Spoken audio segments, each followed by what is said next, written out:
bir fəndlə Fərdin Məsumini sinəsi üzərindən aşıraraq onun kürəklərini xalçaya sıxır. Görüşün hakimi referi bildirir ki, İran pəhlivanının kürəkləri xalçaya sıxılıb. Budur, bu fragmentə diqqət yetiririk. Amma yarışı idarə edən hakimlər nədənsə onlarla razılaşmırlar. Yəqin ki, burada müəyyən məqamlar nəzərə alınır. Hər halda İran prezidenti tribunadadır və ona görə də hakimlər bir qədər gözləməyi lazım bilirlər. Amma nəyə görə bunun səbəbi məlum deyil. Əli İsayev qalib gəlmişdi və hakimlər ikinci hissədə qələbəni onun əlindən aldılar. Burada başqa ifadə tapmaq mümkün deyil. Azərbaycan pəhlivanının bu effektli fəndi Azadi İdman kompleksinə toplaşan tamaşaçıların üstünə sanki su ələdi. Hamı sakitcə, mat-məəttəl nəzərlərlə hakimlərə baxdı və onlar da gördüyünüz kimi yenə də tərəfkeşlik etdilər. Mübarizəni yenidən başlamaq lazım gəlir. Tamaşaçıların hayqırtılarından isə az qala qulaq tutulur və belə bir şəraitdə İran pəhlivanı daha bir fənd tətbiq edir, rəqibini xalçadan kənara sıxışdırır. Parter vəziyyəti bir xal, yenə də İran pəhlivanı Fərdin Məsumi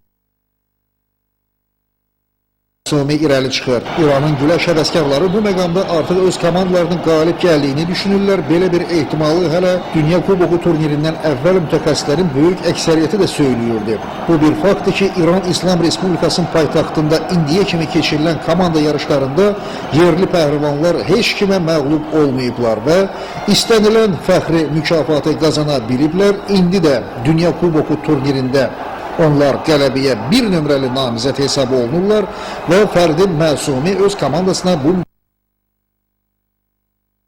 mükafatı qazandırmaq niyyətindədir. Qələbədən İran pəhlivanlarını 30 saniyə ayırır. Lakin gəlin məsələyə indi bir qədər başqa cür yanaşaq. Bu mübarizələri alt-üst etmək üçün Əli İsayevin 25 saniyə vaxtı qalıb. Pəhlivanımız özünü toplamalı və bircə həlledici fəndi tətbiq etməlidir. 15 saniyə. Əli İsayev rəqibinin ayağından yapışır, amma fəndi tətbiq etmək mümkün olmasa da hər halda Fərdin Məsumini xalçadan kənara sıxışdıra bildi və bu da arzu olunan həmin xal. Hesab bərabərləşir 1-1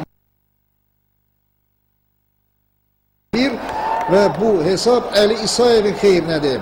Görüşün bitməsinə 12 saniyə qalır. Fərdin Məsumi isə indi körtəbii bir şəkildə necə gəldi hücuma keçir və qələbə xalını qazanmağa çalışır. Amma artıq gecdir.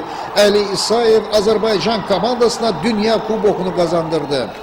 4-3 pəhlivanlarımız tarixi qələbə qazandılar. Bu ölkə başçısı Milli Olimpiya Komitəsinin prezidenti İlham Əliyevin rəhbərliyi ilə idmanımızın daha bir yüksək nailiyyətidir. Qələbə münasibəti ilə Respublikamızın bütün idman həvəskarlarına, Azərbaycan Güləş Federasiyasının prezidenti Fazil Məmmədova, birinci vitse-prezident Namiq Əliyevi, haberə vitse-prezidentlər Elçin Cəfərov, Babək Babayev, Məhəmməd Əli-Umarov və məşqçilərimiz Məhəmmədxan Araçılov, Firdovsi Umudov, Elman Əskərov və Aslan Ağayevi təbrik edirik. Yeni qələbə sevinçləri arzulayırıq. Budur, Beynəlxalq Güləş Federasiyasının prezidenti Rafael Martinetti Dünya Kubokunu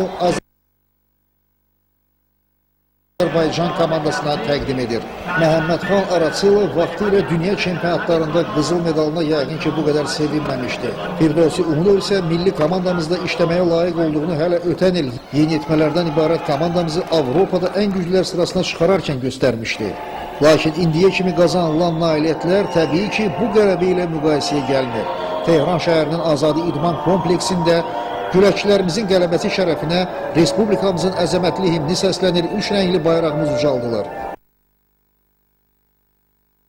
Ümid edirik ki, bu himn hələ bir çox yarışlarda, dünya və Avropa çempionatlarında və nəhayət London Olimpiyadasında da səslənəcək.